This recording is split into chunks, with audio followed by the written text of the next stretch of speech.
السلام علیکم ناظرین، ان فوکس کے ساتھ عمر فاروق آپ کی خدمت میں حاضر۔ گزشتہ دنوں اسلام آباد میں کچھ علماء اکٹھے ہوئے اور انہوں نے ایک فتویٰ جاری کیا کہ خودکش حملے جو ہیں وہ اسلام میں حرام ہیں۔ ساتھ ہی ساتھ انہوں نے اس بات کا بھی اعلان کیا کہ ریاست کے خلاف شریعت کے نفاذ کے لیے جو مسلح جدوجہد، جو مسلم سے ریاست کے خلاف جو شریعت کے نفاذ کے لیے مسلح جدوجہد کی جائے وہ بھی حرام ہے۔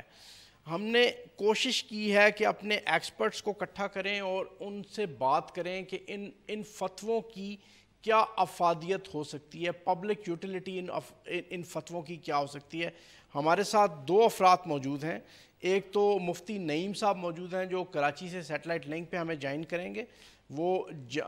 جامعہ بنوریا سائٹ کے سربراہ ہیں مدرسہ کے، اور ساتھ ہی ہمارے ساتھ سیکیورٹی ایکسپرٹ ہیں امتیاز گل صاحب جو اسلام آباد سے ٹیلی فون لائن پہ ہمیں جوائن کریں گے۔ السلام علیکم مفتی صاحب۔ وعلیکم السلام ورحمۃ اللہ وبرکاتہ۔ مفتی صاحب یہ بتائیے گا کہ یہ جو فتویٰ جاری ہوا ہے، اس طرح کے تو بہت سے فتوے جاری، درجنوں، میرے پاس لسٹ پڑی ہے ایک فتووں کی جو 2015 2014 2013 2012 میں 2011 میں جاری ہوتے رہے، تو ان کی افادیت کیا ہے، کتنی ایک افیکٹو ہوتے ہیں، کتنا ایک کارآمد ہوتے ہیں یہ ساری جو ہماری ایک پوری ریاست ایک جنگ لڑ رہی ہے، اس میں کتنے افادیت کتنی ہوتی ہے اس کی؟ بسم اللہ الرحمن الرحیم۔ اس سے پہلے جتنے فتاوے شائع ہوئے ہیں وہ انفرادی طور پر علماء اور مفتیوں نے دی ہیں۔ ٹھیک، اس دفعہ جو یہ فتویٰ ہے اس میں تمام مکتبہ فکر، دیوبند، بریلوی، شیعہ، سنی، اہل حدیث، ان تمام طبقات کے بڑے بڑے علماء، یہاں تک کہ مفتی اعظم پاکستان مفتی رفیع عثمانی صاحب بھی ان میں شریک تھے، اور رات کو تقریباً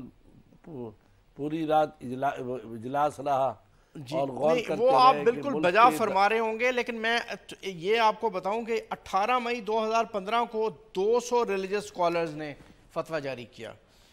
مارچ 10 2014 کو 300 علماء نے فتویٰ جاری کیا، اسی طرح میں آپ کو پوری لسٹ بتا سکتا ہوں۔ جی میں آپ کو بتا رہا ہوں، وہ جتنے فتوے آئے ہیں وہ تمام مکتبہ فکر کے نہیں ہیں۔ اجتماعی طور پر یہ پہلی مرتبہ ایسا ہوا ہے کہ تمام مکتبہ فکر کے لوگ، علماء اور بڑے بڑے علماء، وہ جو 200 کی لسٹ ہے آپ کی، 300 کی، 400 کی بھی ہوگی، لیکن وہ علماء اس قدر قابل نہیں یا اتنے معروف اور مشہور نہیں تھے۔ اس میں وفاق المدارس، چاروں صوبے بھی وفاق شامل تھے، اور اس میں تمام مکتبہ فکر بھی شامل تھے، اور اس کے علاوہ صرف فتویٰ ہی نہیں شائع کیا، اس کے بعد انشاءاللہ اس کی تشریح بھی ہوگی میڈیا کے ذریعے، منبر و محراب کے ذریعے، اور جو پاکستان کے داخلی مسائل ہیں جس کی وجہ سے ہماری فوج اور ہمارے پولیس اہلکار 60,000 سے زائد شہید ہو چکے ہیں، اور عوام الناس کی لا تعداد شہادت ہو چکی ہے، اور آئے دن یہ خودکش حملے جو ہو رہے ہیں جس کی وجہ سے ملک کھوکھلا ہو رہا ہے، نقصان ہو رہا ہے، اور پھر اس کے اندر ملک دشمن عناصر اور مختلف ملک راہ ایجنٹ جو ہے وہ بھی شامل ہو رہے ہیں، تو اس لیے عوام الناس کو اجاگر کیا جائے گا، اور انشاءاللہ العزیز ہم سمجھتے ہیں کہ منبر و محراب اور علماء کی ہر صورت میں بہت بڑی طاقت ہے۔ ریاست کے ساتھ اگر علماء مل کر چلیں گے اجتماعی طور پر اس مسئلے کے اندر تو یقیناً اس کے فوائد نظر آئیں گے اور ہوں گے، اور اس میں نا امیدی نہیں ہونی چاہیے۔ باقی علماء نے اس بارے میں سوچا ہے کہ ہم ہر مکتبہ فکر کے علماء اپنے اپنے مکتبے کے اندر اس بات کو چلائیں گے، کیونکہ یہ مذہب کے نام پر دہشت گردی ہے، اور یہ نام استعمال کرتے ہیں مذہب کا، اور ہوتی وہ دہشت گردی ہے کہ اگر ایک آدمی آپ کے عقائد کو تسلیم نہیں کرتا تو آپ اس کو خودکش حملے میں مار دیتے ہیں یا اس کو مسلح طریقے سے مار دیتے ہیں۔ تو میں سمجھتا ہوں کہ انشاءاللہ اس کے نتائج اچھے ہوں گے، اور خصوصاً میں دیکھ رہا ہوں کہ میڈیا بھی اس فتوے کو اس دفعہ بہت زیادہ اہمیت دے رہا ہے، اور ظاہر بات ہے کہ میڈیا ایک بہت بڑی طاقت ہے، تو انشاءاللہ العزیز اس کے فوائد یقیناً ہوں گے، اور ہمیں امید یہ ہے کہ یہ دہشت گرد جو ہے جو جس طریقے سے دہشت گردی پھیلا رہے ہیں تو اس میں کافی حد تک رکاوٹ ہوگی۔ جی بالکل۔ اچھا امتیاز گل صاحب یہ فرمائیے گا جو پبلکلی اویلیبل انفارمیشن ہے اس کی بنیاد پہ آپ کیا بتا سکتے ہیں ہمیں کہ جو ایکسٹریمسٹ ہیں جو اس کے ٹارگٹ آڈینس ہو سکتے ہیں اس فتوے کے، وہ اس طرح کی باتوں کو سنتے بھی ہیں کہ نہیں؟ دیکھیے بنیادی طور پہ ہمیں ایک ڈفرینسیشن کرنی ہوگی کہ خودکش حملے کرتا کون ہے۔ ایک تو خودکش حملے بنیادی طور پہ ایسے ہیں جو کہ پاکستان کے خلاف ان قوتوں کے ایما پہ ہوتے ہیں جو یہاں پہ عدم استحکام پھیلانا چاہتی ہیں۔ اب وہ آیا ان فتاوی سے جو فتوے جاری ہوتے ہیں ان سے متاثر ہوتے ہیں یا نہیں ہوتے ہیں، یہ ایک بالکل الگ بحث ہے۔ بنیادی طور پہ مسئلہ ہمارے ان علماء کا ہے، ان مدارس کا ہے، اور یہاں پہ دی جانے والی کچھ تعلیم ہے۔ اس پہ ہو سکتا ہے ہمارے بھائی صاحب کو تھوڑا سا اعتراض بھی ہو، لیکن بنیادی طور پہ بات یہ ہے کہ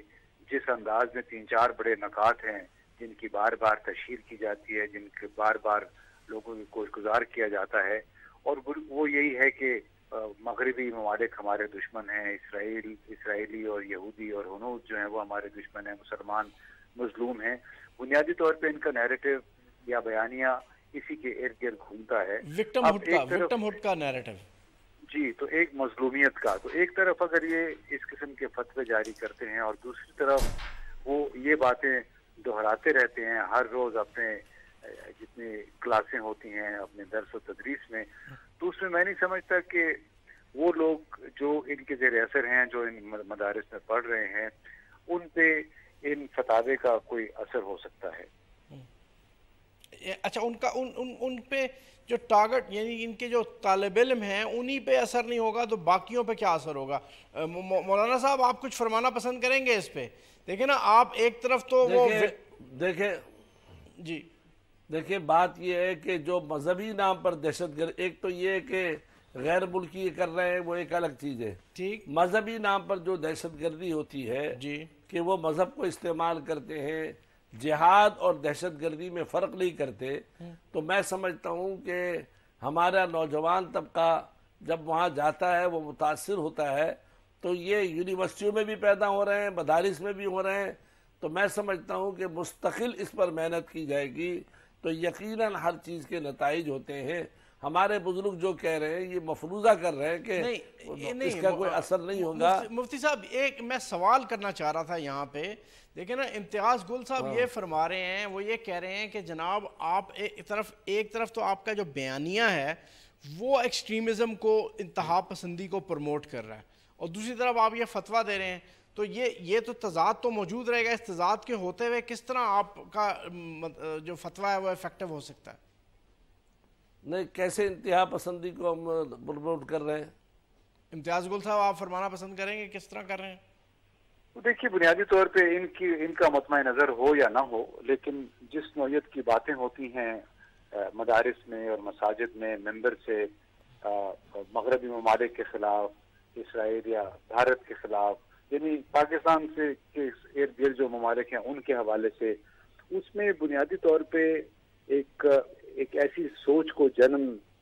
دیا جاتا ہے یا ایسے برین واشنگ ہوتی ہے جس سے لوگ یہ سمجھتے ہیں کہ باقی دنیا، تمام دنیا ہماری دشمن ہے، اور ساتھ ہی ان کو یہ بھی بتایا جاتا ہے کہ دنیا میں جہاں بھی کوئی غلط کام ہو رہا ہے، اسلام کے یا شریعت کے خلاف ہو رہا ہے، اس کے خلاف علم بلند کرنا، بغاوت کرنا، اس کے خلاف خود ایکشن لینا وہ جائز ہے، جس کو یہ بار بار جہاد کا نام بھی دیتے ہیں۔ اس انداز میں جہاد کا جو لفظ ہے وہ ایک غلط مفہوم میں استعمال ہوتا ہے۔ اسی جہاد کے لفظ کو استعمال کرتے ہوئے پھر چند محدود نمبرز کے نوجوانوں کو اس نوعیت کی تربیت دی جاتی ہے کہ وہ خود کو اڑانے پہ بھی اور دوسروں کو مارنے پہ بھی آمادہ ہو جاتے ہیں۔ تو یہ مختلف درجات ہیں جس کے ذریعے، اور یہ درجات جو ہیں یہ اس کی بنیاد یہی تعلیم ہے جو زیادہ تر ان مدارس میں پھر دی جاتی ہے۔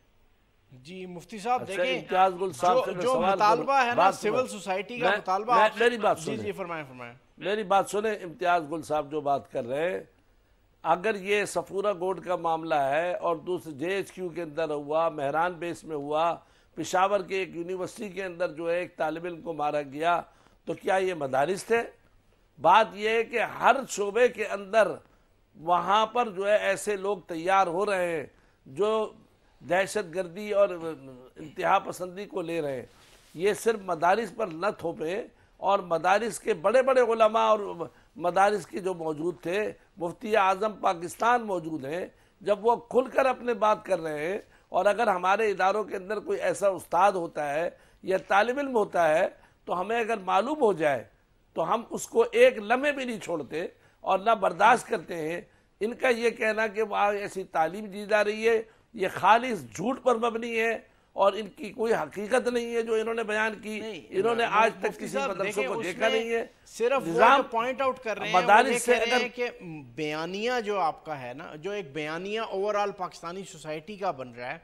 کہ جناب مسلمان، اب اس پاکستان میں تو مسلمان وکٹم نہیں ہے نا، پاکستان سے باہر پیلسٹین میں ہو سکتے ہیں، کشمیر میں ہو سکتے ہیں، لیکن پاکستان کا مسلمان تو وکٹم نہیں ہے. پاکستان کا مسلمان تو دیکھیں، ہمیں ابھی اس وقت ہمارا مسئلہ ابھی اپنے ملک کے داخلی مسائل کا ہے. داخلی مسائل کے اندر باہر کی ایجنسیاں، باہر کی وہ حملے کر رہے ہیں. ہم نے یہ فتویٰ اس وقت اس لیے دیا ہے کہ ہمارے ملک کے اندر جو مسائل، کبھی امام بارگاہ پر حملہ ہو رہا ہے، کبھی عیسائیوں کے چرچ پر حملہ ہو رہا ہے، کبھی مساجد پر حملہ ہو رہا ہے، تو اس کو روکنے کے لیے ہم نے کہا ہے. باقی فلسطین، اسرائیل، یہ اس معاملے پر تو ہم نے ابھی کوئی بات ہی نہیں کی، لیکن ایک بات کی ہے کہ یہ میثاق مدینہ ہے جو اس کانفرنس میں ہوا. میثاق مدینہ یہ تھا کہ نبی اکرم صلی اللہ علیہ وسلم جب مدینہ طیبہ ہجرت کر کے تشریف لائے تو وہاں پر آپ نے اعلان کیا کہ اس مدینے کی حفاظت کے لیے ہم تمام یہود، نصارہ تمام ایک ہوں گے، اور ایک دوسرے کے مذہب کو نہیں چھیڑیں گے، ایک دوسرے کی عبادت گاہوں کو نہیں چھیڑیں گے، ہر ایک کو عبادت کرنے کی آزادی ہوگی. یہ میثاق مدینہ کے تحت کانفرنس ہوئی ہے، اور جو حضور صلی اللہ علیہ وسلم نے میثاق مدینہ میں طے کیا تھا، ہم اس پر لانا چاہتے ہیں کہ ہمارے یہاں ملک میں کوئی بھی غیر مسلم ہے، کوئی بھی رہ رہا ہے، کسی بھی اس کو عبادت کرنے کی کھلی اجازت ہونی چاہیے، اور ان کو اپنی رسومات پر کوئی پابندی نہیں ہونی چاہیے. اس بات پر ہم عوام کو لا رہے ہیں. تو ظاہر ہے کہ ایک معاملہ بگڑا ہوا ہے تو بگڑنے میں وقت تو لگتا ہے، لیکن علماء مستقل ایک آواز اٹھائیں گے تو یقیناً، کیونکہ اس ملک کے اندر کچھ بھی ہو، علماء کی ایک بہت بڑی حیثیت ہے. بات جاری رکھیے گا، علماء ہمیں کی بات کو چھوٹا سا بریک لینا ہوگا، اس کے بعد اپنی بات بالکل جاری رکھیے گا. اور ہم یہ بھی آپ سے پوچھیں گے کہ اس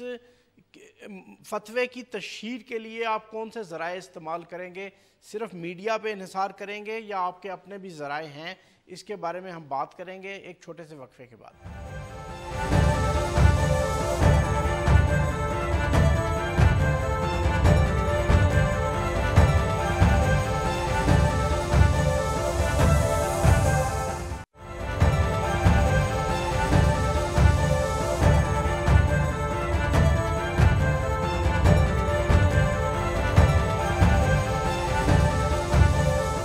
ویلکم بیک ناظرین. جی امتیاز گل صاحب، آپ اس فتوے کی بالکل کوئی یوٹیلیٹی محسوس نہیں کرتے، فیل نہیں کرتے کہ کوئی چھوٹی بھی سی بھی یوٹیلیٹی اس کی ہے یا بالکل نہیں ہے؟ نہیں، دیکھیے، میں نے یہ نہیں کہا ہے. یہ بڑی اچھی بات ہے کہ علماء، مختلف مکاتب فکر سے تعلق رکھنے والے اب زیادہ سرگرمی کے ساتھ باہر آ رہے ہیں اور ایک ایسے موضوع پہ اظہار خیال کر رہے ہیں جس کو بالکل ایک ممنوع شگر سمجھا جاتا تھا، اور کافی عرصے تک اس حوالے سے کسی نے بات نہیں کی. اور میرا خیال ہے کہ یہ آپ نے ان سے صحیح سوالات پوچھے ہیں کہ اس کی آپ تشہیر کیسے کریں گے. تشہیر اس کی اچھے طریقے سے ہونی چاہیے. جہاں جہاں ان کو موقع ملتا ہے، مدارس میں، مساجد میں، خطبات کے دوران، وہ بالکل انہیں یہ کرنا چاہیے. اور شاید اگر تشہیر اچھی ہو تو اس کا فائدہ بھی ہو، خاص طور پہ ایسے نوجوان اس نوعیت کے انتہا پسندی سے بچ جائیں جو درمیان میں کوئی فینس پہ بیٹھے ہوتے ہیں، یعنی جنہوں بیچارے سمجھ ان کو نہیں آ رہی ہوتی کہ ان کا تعلق کہاں سے ہے، اور کچھ لوگ مایوسی میں ہوتے ہیں، اقتصادی مسائل کا شکار ہوتے ہیں، تو شاید جب اس قسم کے فتاوے اگر اچھے طریقے سے پیش کیے جائیں، نہ صرف مساجد کے ذریعے بلکہ میڈیا کے ذریعے بھی، یعنی ایک مکمل آپ کو قومی سطح پہ اس کے لیے ایک مہم چاہیے، جس کی وجہ سے یہ پھر سود مند ثابت ہو سکتے ہیں۔ میرا جو بنیادی ایک چھوٹا سا اختلاف ہے وہ یہ ہے کہ اپنے ہاں یہ جو ان کے درس و تدریس ہوتی ہے، ان کے جو سلیبس ہے، نصاب ہے، اس میں بھی میرا خیال ہے کافی حد تک تبدیلیوں کی ضرورت ہے۔ انہیں جدید جو تقاضوں سے ہم آہنگ کرنا چاہیے، تاکہ انہی مدارس میں سے کمپیوٹر کے پروگرام، واٹس ایپ اپلیکیشنز، نئی اپلیکیشن بنانے والے ہوں، انجینئر پیدا ہوں، ڈاکٹرز پیدا ہوں۔ ہماری صرف یہ ایک اعتراض ہے کہ بجائے اس کے کہ آپ ماضی میں رہیں، ماضی کے جو 1500 سال پہلے ہوا اس کو بنیاد بنا کے آج بھی وہ رٹا لگاتے رہیں نوجوان، بہتر ہے ان کو جدید علوم سے بھی آگاہ کریں تاکہ ہم خود کفیل ہوں، ہمیں تمام لوگ اچھے شہری بنیں اور تمام مل جل کر اس ملک کو، ایک اس اسلامی مملکت کو آگے بڑھانے میں اپنا کردار ادا کریں۔ بالکل مفتی صاحب یہ فرمائیے گا کہ آپ امتیاز گل صاحب نے جو بات کی ہے میں نے سنی ہے۔ جی جناب مدارس میں ایک دور میں یہی تھا جو امتیاز گل صاحب نے کہا کہ صرف ان کا اب مدارس کا جو سلیبس نیا آیا غالباً انہوں نے دیکھا نہیں ہے، ان کے اندر جو ہے باقاعدہ دنیا کی تعلیم ہے، ہمارے یہاں میٹرک ہے، انٹر ہے اور تمام کمپیوٹر سکھائے جاتے ہیں، انگریزی زبان سکھانا لازمی ہم نے قرار دیا ہے۔ بلکہ ہماری حکومت پاکستان پر مجھے افسوس ہے، ایک طرف تو کہتے ہیں کہ مدارس جو ہے وہ شامل ہو جائیں وفاق کے اندر اور مدارس جو ہے قومی دھانے میں شامل ہو جائیں۔ میں نے اپنے ادارے کے لیے 2 سال سے یونیورسٹی کی درخواست دی گئی ہے اور روزانہ ان کو یاد دلاتا ہوں، آج تک ہماری یونیورسٹی انہوں نے منظور نہیں کی۔ بنوریا ہمارا اسکول بھی ہے، کالج بھی ہے۔ مفتی صاحب یہ ہم اپنے موضوع سے ہٹ جائیں گے، دیکھیں اس میں تھوڑا سے موضوع سے ہٹ جائیں گے۔ میں چاہ رہا تھا کہ آپ اس پہ کچھ اظہار رائے فرمائیں۔ انہوں نے یہ کہا ہے کہ سلیبس کی تبدیلی ہے، تو میں ان کو بتانا چاہتا ہوں سلیبس تبدیل ہو چکا ہے اور ہو رہا ہے، وہ پرانا نہیں ہے۔ جی نہیں، وہ پہلے کی باتیں تھیں۔ میں صرف اتنا جاننا چاہ رہا تھا کہ یہ جو فتویٰ آپ نے جاری کیا اس کی تشہیر آپ کس طرح کریں گے؟ آپ کے پاس اپنے کون سے ذرائع ہیں ان لوگوں تک پہنچنے کے جو یہ سب کچھ جن کی وجہ سے یہ سب کچھ ہو رہا ہے، ان تک اپنا فتویٰ پہنچانے کی آپ کون سے ذرائع استعمال کریں گے؟ دیکھیں سب سے بڑی تشہیر جو ہے وہ آپ کا میڈیا ہے، وہ تو الحمدللہ کر رہا ہے اور کرے گا اگر صحیح طریقے سے ارادہ کر لے۔ دوسری بات یہ ہے ممبر و محراب جو ہے یہ بہت بڑا مؤثر ذریعہ ہے لوگوں تک پہنچانے کا اور لوگ ممبر و محراب کو سنتے بھی ہیں۔ تیسری بات یہ ہے کہ ہمارے جو ادارے ہیں، سوشل میڈیا ہے، دوسرے ہیں، اور الحمدللہ اس فتوے کے بعد اب لوگ آ رہے ہیں، پوچھنے کے لیے آ رہے ہیں، سوالات ہمارے پاس آ رہے ہیں، فتاوے آ رہے ہیں کہ بھئی یہ جو بات کہتے ہیں یہ غلط ہے یا صحیح ہے، اور جوابات ہمارے پاس بڑھ گئے ہیں۔ اب رمضان کے مہینے کے اندر کوئی اس فتوے کے بعد کوئی تقریباً کئی 100 فتاوے ہمارے پاس آ چکے ہیں اور ہم ان کے جوابات بھی دے رہے ہیں۔ تو تشہیر کے دنیا میں جتنے طریقے ہیں، اور ہمیں چاہیے، ہماری حکومت کو بھی چاہیے کہ ہماری سول حکومت کو، فوجی حکومت کو، کہ وہ بھی اس میں کردار ادا کرے تشہیر کا۔ دیکھیں ایک زمانے میں ضیاء الحق صاحب نے تشہیر کی کہ بھئی چلو جہاد کے لیے اور جا کر چلو جو ہے نا روس کو بھگانا ہے۔ جی آخر اس تشہیر سے لاکھوں آدمی چلے گئے نا وہاں، ہزاروں، اور جا کر انہیں ٹریننگ ملی اور وہاں پر جو ہے جانے بھی دی، سب کچھ دیا۔ تو باقی جب ایک حکومت تشہیر کر کے ان کو جہاد پر لے جا سکتی ہے، دوسری حکومت جو ہے تشہیر کرنے کے بعد مشرف والی وہ جو ہے دہشت گردی پہ لا سکتی ہے، تو الحمدللہ اگر کوشش کی جائے تو ہمارے نوجوان سمجھے گا، کیونکہ خودکش حملہ ایک ایسی چیز ہے کہ وہ آدمی کا اتنا ذہن بنا دیتے ہیں کہ وہ اپنی جان دینے کو تیار ہو جاتا ہے، جو دنیا میں سب سے قیمتی چیز ہے۔ تو وہ بات صرف اتنی ہے کہ اس کو جنونی کیفیت میں لے آتے ہیں۔ اور میں آخر میں ایک بات کروں گا کہ ہماری انتظامیہ اس بات کو بھی دیکھے کہ یہاں ملک کے اندر چھوٹے چھوٹے گروہ ہیں۔ مفتی صاحب یہ آپ کی آخری بات نہیں ہے، ابھی ہم نے آپ سے مزید بہت سی باتیں کر رہی ہیں چھوٹے سے وقفے کے بعد۔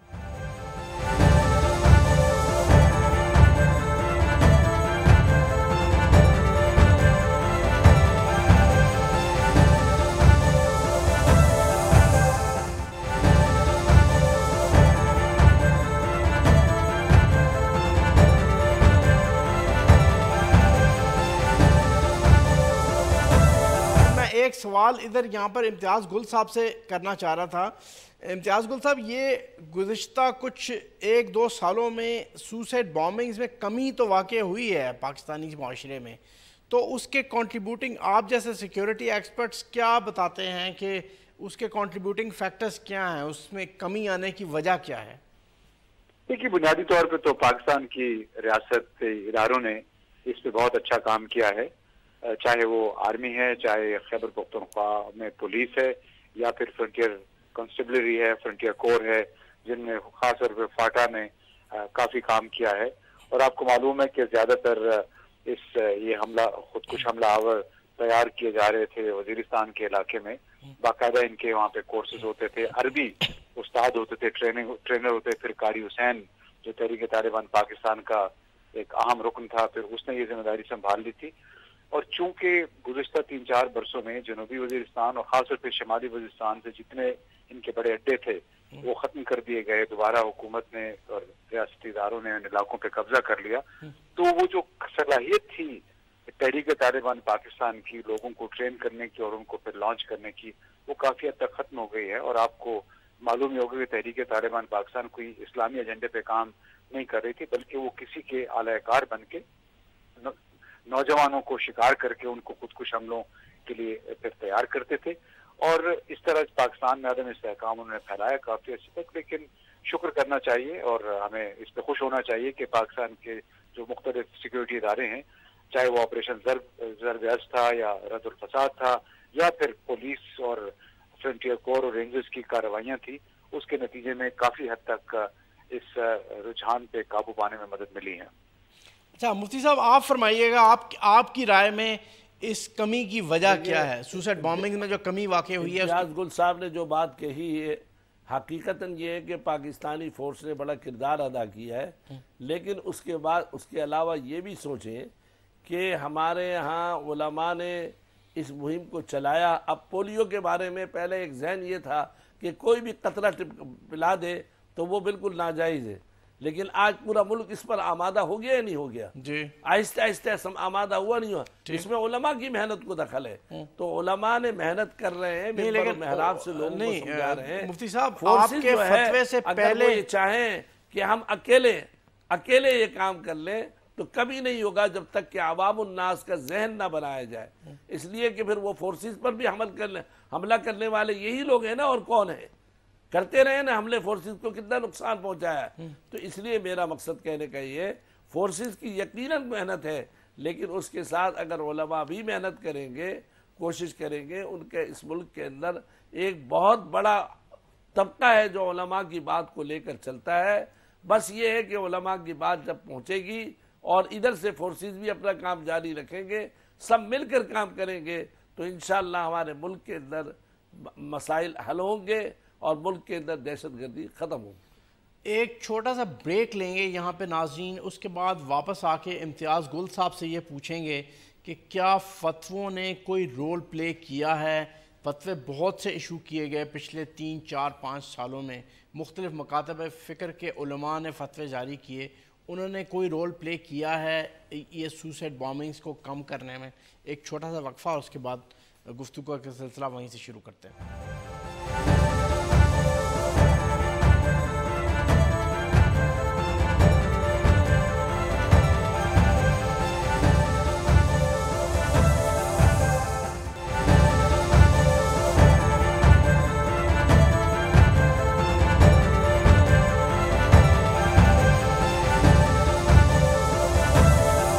مکاتب فکر کے علماء نے فتوے جاری کیے، انہوں نے کوئی رول پلے کیا ہے یہ سوسائڈ بامبنگز کو کم کرنے میں؟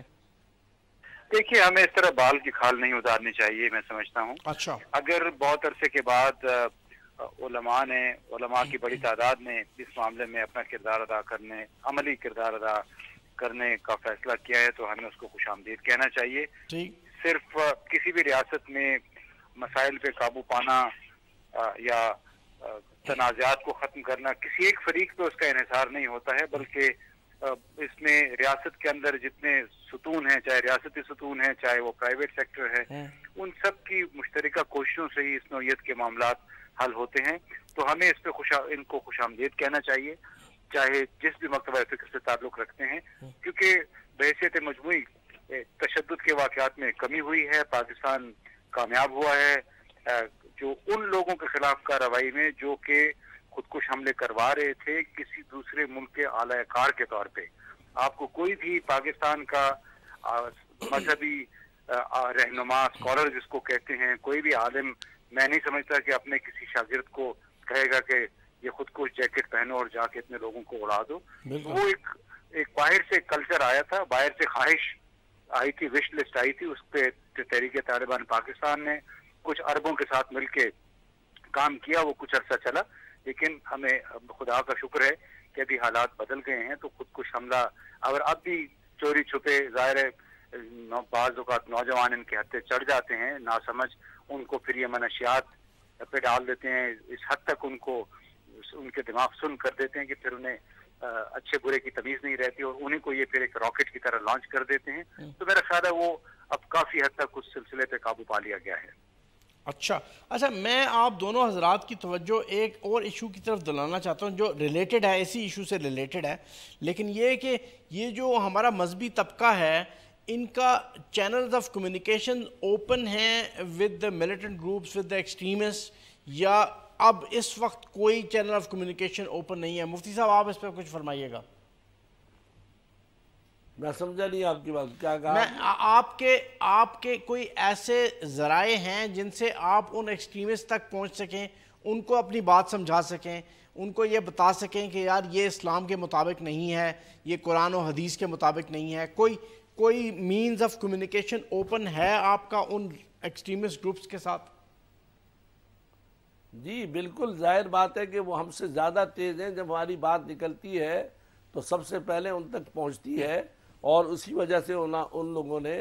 بہت ساری باتوں کے اندر فتوے لکھنا شروع کر دیے ہیں، آنا شروع ہو گئے ہمارے پاس سوالات اس بارے کے اندر۔ تو اس کا مطلب یہ ہے کہ سب چیزیں ان تک پہنچ رہی ہیں، اور ان کو بہت سے لوگ ایسے نوجوان جن کا ذہن بنا تھا اور وہ ذہن بدل رہا ہے، اور یقیناً ہمارے پاس بھی لوگ آ رہے ہیں، آ کر پوچھ رہے ہیں، تو ہم ان کو سمجھا رہے ہیں۔ نوجوان طبقے کو صرف یہی حل نہیں ہے کہ ان کو جیل میں ڈال دیا جائے 6 مہینے اور سال کے لیے، یا بلکہ ان کا ذہن جب تک نہیں بنائیں گے تو اس وقت تک مسئلہ حل نہیں ہوگا۔ اس لیے الحمدللہ ذہن بن رہا ہے۔ ابھی فتوے کو آئے ہوئے 4 دن ہوئے ہیں، تھوڑا سا صبر کریں، انشاءاللہ العزیز اس کے فوائد آپ کو خود نظر آئیں گے۔ اچھا مفتی صاحب، کوئی ایسا واقعہ آپ کے پرسنل ایکسپیرینس میں ہو، ذاتی تجربے میں ہو، جو کوئی ایکسٹریمسٹ اس ایکسٹریمزم سے ہٹ گیا ہو آپ کے فتوے کے نتیجے میں، آپ کی کسی تعلیمی سرگرمی کے نتیجے میں، کوئی ایسا آپ کو ذاتی تجربے میں ہے ایسا کوئی واقعہ؟ جی بالکل، میرے ذاتی تجربے میں ہے کہ کراچی یونیورسٹی کے کچھ طلباء آئے تھے، انہوں نے مجھ سے سوالات کیے، اور سوالات کرنے کے بعد انہوں نے کہا کہ بھئی ملک کے اندر یہ خرابیاں ہیں، یہ ہو رہا ہے، رشوت ہو رہی ہے، فلاں ہو رہا ہے، تو ہم ریاست کے خلاف جو ہے لڑائی کرنا چاہتے ہیں۔ میں نے کہا اس کا طریقہ جو متعین ہے وہ یہ ہے کہ آپ ووٹ کے ذریعے جس طریقے سے ریاست میں وہ لوگ آئے ہیں تو آپ آنے کی کوشش کریں، لیکن یہ ریاست کے خلاف بغاوت کر کے آنا، مسلح جد و جہد کے آنا، یہ ملک کے لیے بھی نقصان دہ اور آپ کے لیے بھی نقصان دہ۔ تو اس طرح مختلف یونیورسٹیوں کے مدرسوں کے طلباء آ رہے ہیں، سوالات کر رہے ہیں، ان کے ذہن میں بھی ایک بات ہے کہ ہمارے ملک کے اندر رشوت عام ہے، ہمارے ملک کے اندر جو ہے یہ دیکھیں لوٹ مار عام ہے، اربوں روپے خربوں روپے کھا لیتا ہے، لوگ پوچھتے نہیں ہیں، دیکھتے نہیں ہیں، تو ان کا ذہن ظاہر بات ہے کہ وہ متاثر ہوتے ہیں کہ غریب سے غریب تر ہو رہا ہے اور مالدار تر ہو رہا ہے۔ آپ کسی محکمے میں چلے جائیں کسی کام کے لیے، میں آپ کو بتاؤں آج کی بات کہ ایک ہمارے 2 طالب علم کسی وجہ سے ان کو روکا، تو انہوں نے کہا وہ چھوٹ جائیں گے، آپ پیسے دے دیں۔ ہم نے کہا بھئی ہم اوپر سے فون کرا دیں۔ انہوں نے کہا اوپر سے اگر فون کرائیں گے تو پہلے 5,000 تھے، اب 5 لاکھ ہوں گے۔ پھر تو اندازہ کریں کہ نچلا طبقہ اونچا طبقہ کرپشن کے اندر اتنا مبتلا ہے، تو ان کے بھی کچھ دلائل ہیں، ان کو بھی سنا جائے۔ تو میں نے ان کو سمجھایا کہ اس کا طریقہ یہ ہے کہ آپ ووٹ کے ذریعے، انتخابات کے ذریعے اچھے لوگوں کو لانے کی کوشش کریں گے تو انشاءاللہ اس ملک کے اندر اچھائی آئے گی۔ آپ دیکھیں ترکی کے اندر کیا برائیاں تھیں، کیا کچھ نہیں تھا، اردوغان آیا، آنے کے بعد